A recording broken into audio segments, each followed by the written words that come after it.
So we've talked a lot about the elections, and we saw what happened last Tuesday in Virginia, and all these mama and papa bears are coming out of their suburban homes because they were inside those homes with their kids when they were Zooming on and watching their classrooms. They were within earshot of what their kids were learning. And so many of them were raising their hands in school board meetings or going to the podium and saying, we don't agree with teaching CRT. We don't want our kids to learn about gender identity in kindergarten. We don't want them to see this explicit material. They're too young for this, or read these books.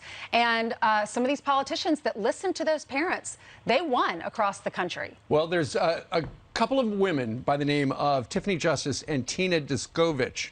They have formed a group called Moms for Justice, and over the last year, they've been watching parents all over, and the focus has been on Virginia and on New Jersey, but it's more than that.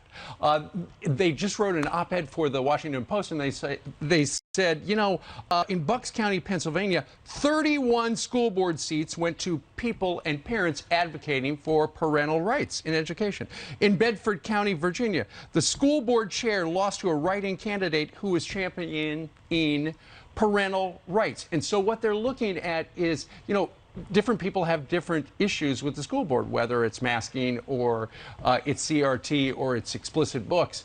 They're just looking at everything, trying to get more parents involved, and that's how they've come up with this organization that has 60,000 members now in 33 different states. Here's an excerpt from the op-ed. It says, we've been criticized for trying to hijack the democratic process by imposing the will of a distributive vocal minority over duly elected public officials. We see it differently. Far from subverting democracy, we are embracing what is best about it. We continue to hold our election officials accountable, and if they ignore our input, we vote them out. That's what's been happening in the school board meetings across the country, and that's what's happened on Tuesday. Last Tuesday, candidates looking ahead to next year forget this at their own peril. Right.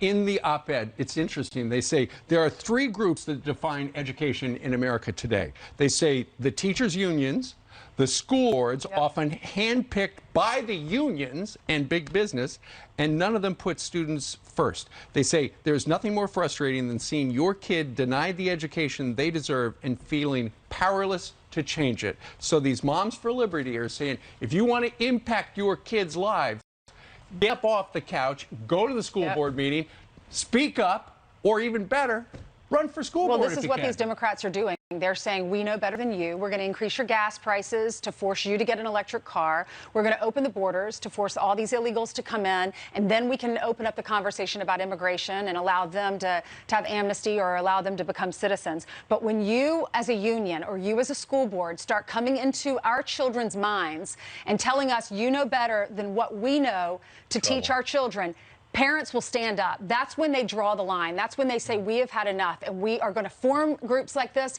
and we're going to go to the polls.